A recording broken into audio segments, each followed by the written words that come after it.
talking about killers today and some notorious ones. So apparently they were good at what they did, unfortunately. But yeah, let's see what this one's all about. Gonna switch it up, not gonna read off IMDb. I couldn't find it there, so I'm just gonna read the brief description of the press release here, and then we'll get into this. So, world's most notorious killers travels the globe to reveal the chilling stories of 5 renowned international murder cases, featuring first-hand accounts from individuals close to each case and those seeking justice. Okay.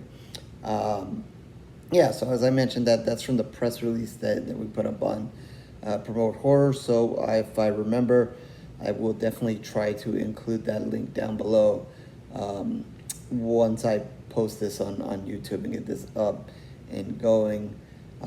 With that, I should say I got a screener for this one. So I thank them for that and allowing me to kind of catch this first and foremost.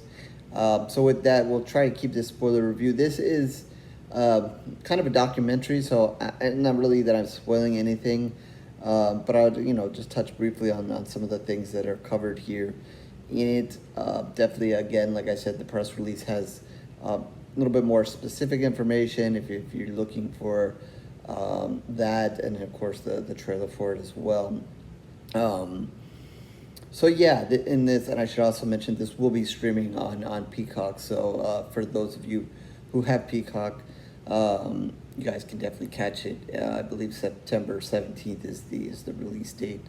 And also in the press release, I should mention, if you guys are interested in this and interested in stuff like this, down in a portion of it, they do list some other documentaries and similar stuff that they also have. So if you haven't really explored this kind of thing on Peacock, or you're going to get Peacock soon or whatever, there's definitely some of this on there for you guys to catch. So with that, with the title and maybe a little hint there, I should say this is maybe for you guys that like, obviously, documentaries, but also true crime, kind of mystery, and maybe definitely interested in serial killers and that kind of thing.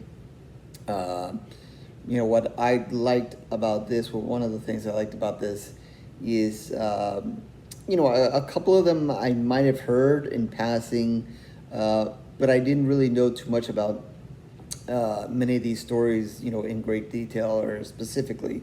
Like I said, some of them I had heard maybe the names mentioned. Some of the stories kind of felt maybe familiar, so maybe I had heard it in passing or seen it somewhere else, but never really got into details. So, we see a lot about, the Charles Mansons, Ted Bundys. We've all seen a lot about this. So, for me at least, these killers and their stories were a little bit new, a little bit different. Something to actually learn about them.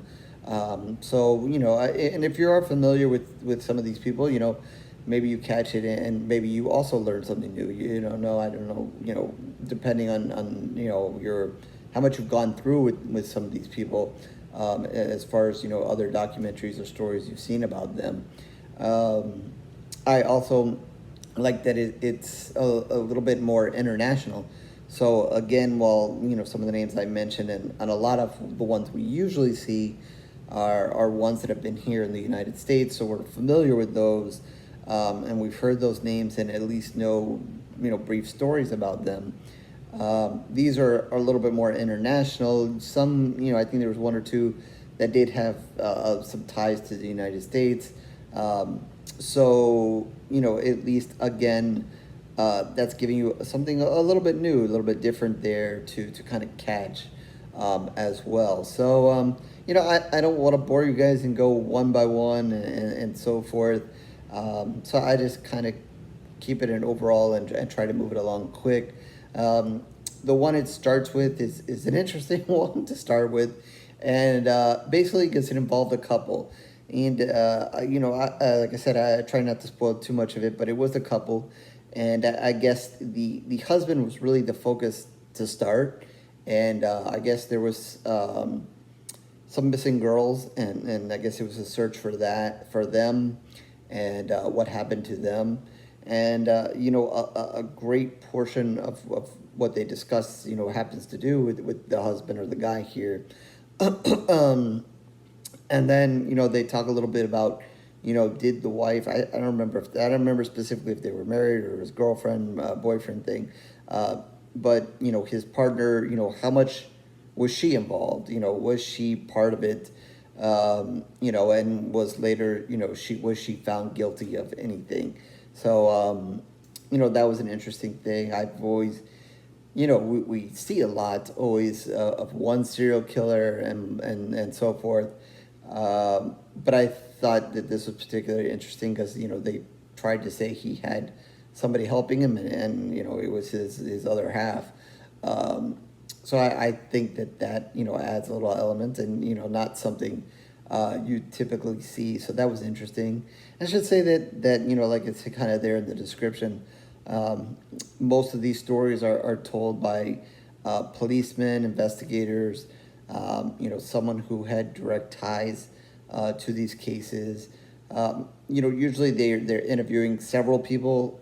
Some of them seem to be focused on maybe one or two individuals, but usually there's a couple of them to kind of discuss things and give opinions. And then, there are some more, family or, people from the families that were involved in some of the cases and were victims of some of these people. So you do get to hear from some of them as well. So definitely people who are knowledgeable and definitely part of these unfortunate circumstances, I should say.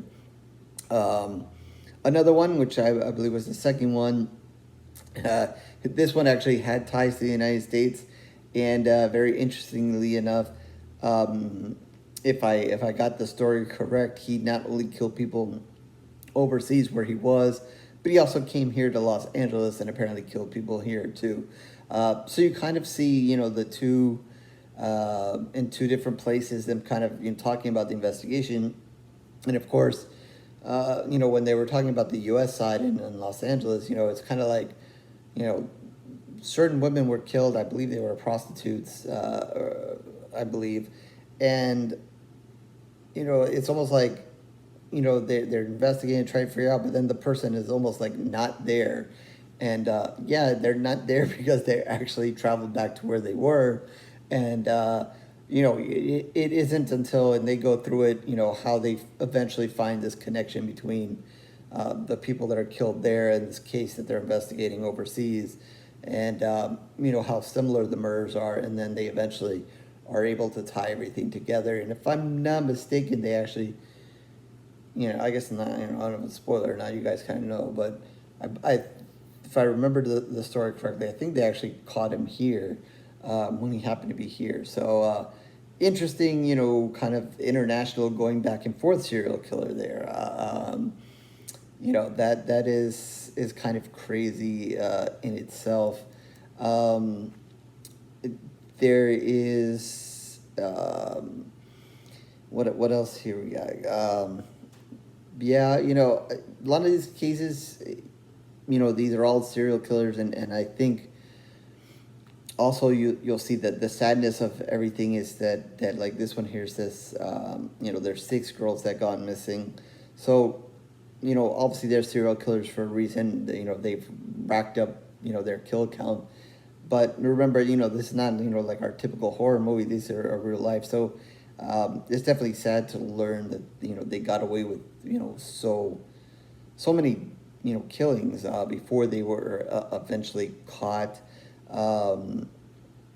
There's one, I believe it's the 4th episode, which is, it was also interesting, and in fact, because I think, you guys out there who, watch true crime that like I do, or Dateline or 2020, they sometimes do stories where, you think that they have the killer, they pretty much know, but they just can't get that, piece of evidence that they need to really pin it down or so forth. And years go by, in some cases decades go by before the case is solved, before they finally get that piece that they need, or or even in some cases they have really no idea who did it. And I've seen a lot of ones lately where it's just a matter of DNA, where they couldn't run the DNA back then, or the DNA wasn't great back then, and now they run it again, and now they'll be able to because somebody's in the system, or just because the technology, and then 30, 40 years have gone by and they're able to nail the killer finally. So there's one case here that they show takes decades before it's solved. So that is always tough on the family, sad for the family, that they have to wait so long for justice, and to basically close the door on what happens here to the person. So you're going to have different cases here that they talk about, and definitely I think one of the themes is that a lot of women are killed within this, between all these killers, and that's a thing, and that's a sad thing, and they're always seem to be such a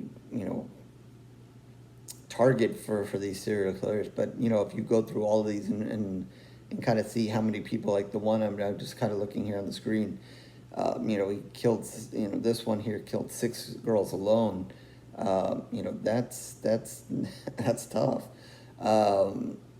You wish that these people would be caught sooner, and you kind of see that as they talk about the investigation and the ups and downs of it, and so forth. And I think that also some of these cases are done in a little bit different time periods. So obviously, like I said, if you watch some of these other shows and whatever, you see how technology is now and how cases are solved now versus cases that were solved decades ago. It is probably a little bit easier and so forth to solve things now, and a different way to do things now than it was before. And I think that when you kind of watch something like this, or even other things, you kind of wonder how back in the day they solved any case with some of the stuff they're able to do now. And even now, you still see the difficulties and the people that get away with it, and so forth. So that's kind of crazy. And then this kind of ends with a big interview. You get to see an interview with a man who was a convicted serial killer and is now free.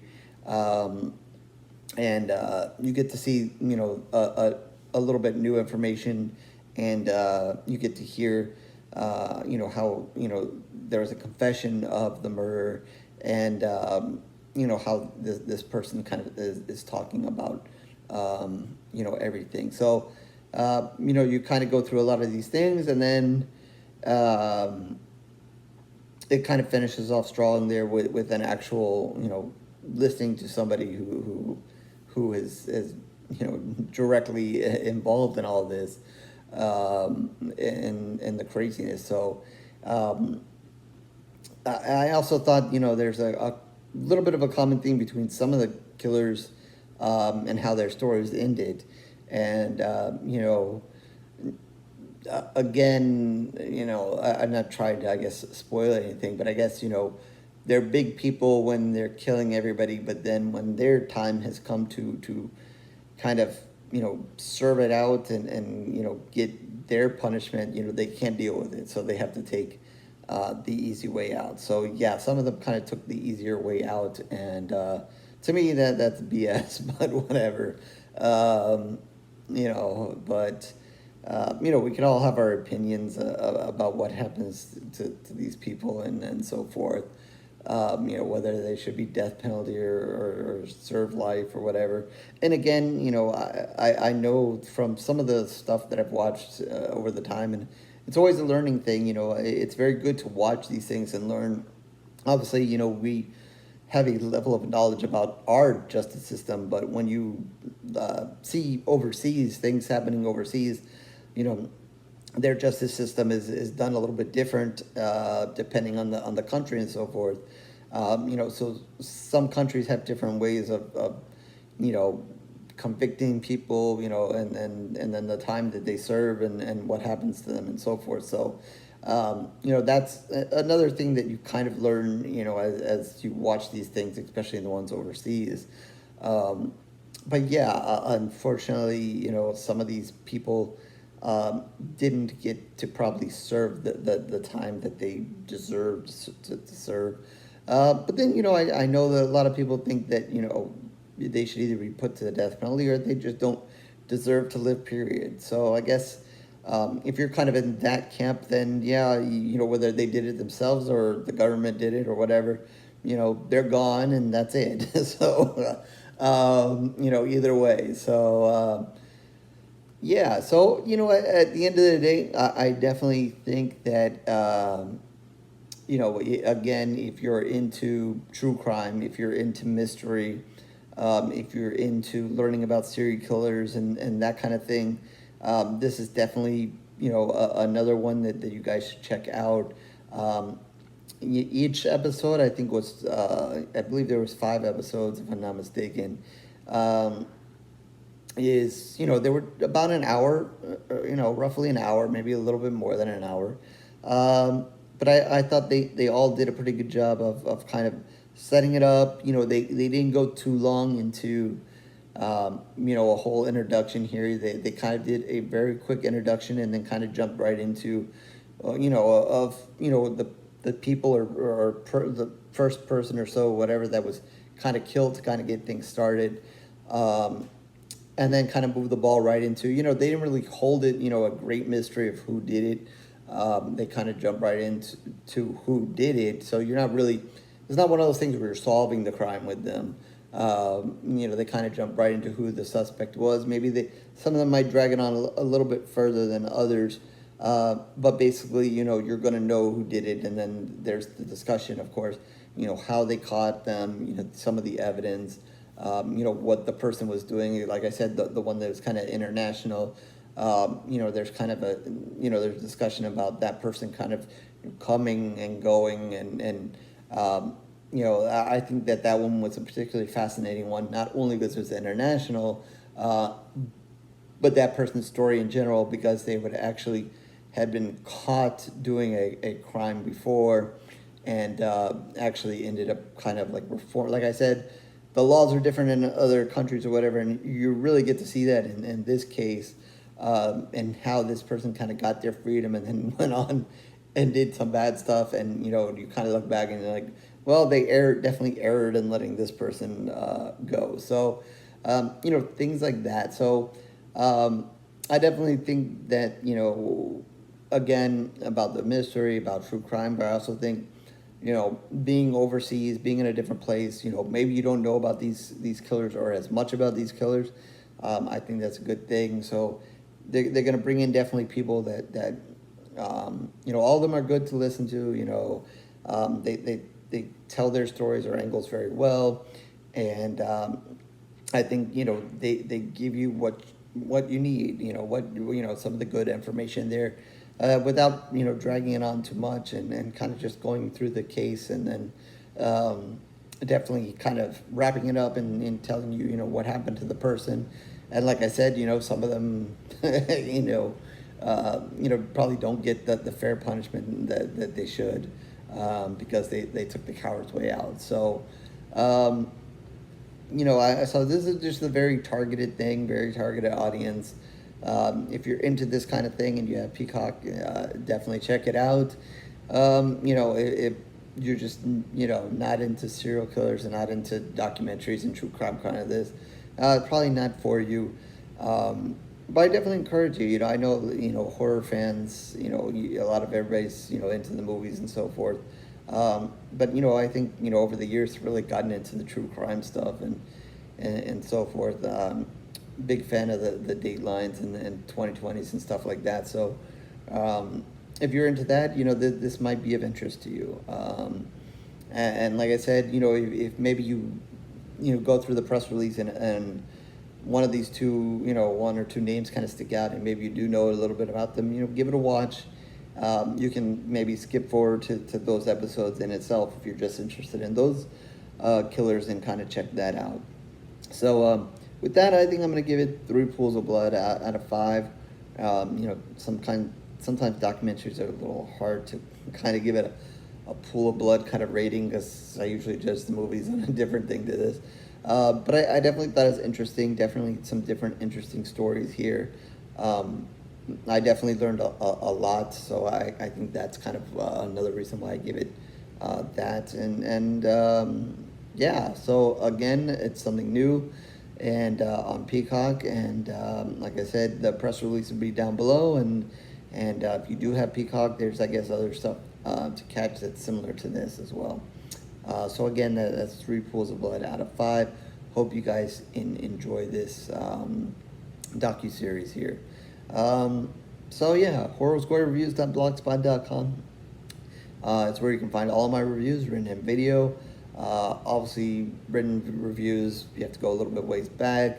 But if you're just interested in video reviews, you can like, subscribe, and do everything that everybody wants to do here on YouTube.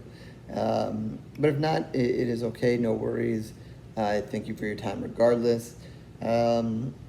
Twitter, Facebook information down below as well, so feel free to reach out there. Once you guys kind of see this, if you want to comment on that. Other true crime mystery stuff, if you have recommendations, stuff like that, feel free to throw it at me. I'm interested. Love, like I said, really like that kind of stuff, and definitely in the comment section below. Once you see this, if you have any comments on some of these killers and so forth, if you're familiar or not familiar, or other things that I should watch that are like this, please feel free to throw that in the comment section as well. So yeah, with that, I guess I'll catch you in the next review, horror fans.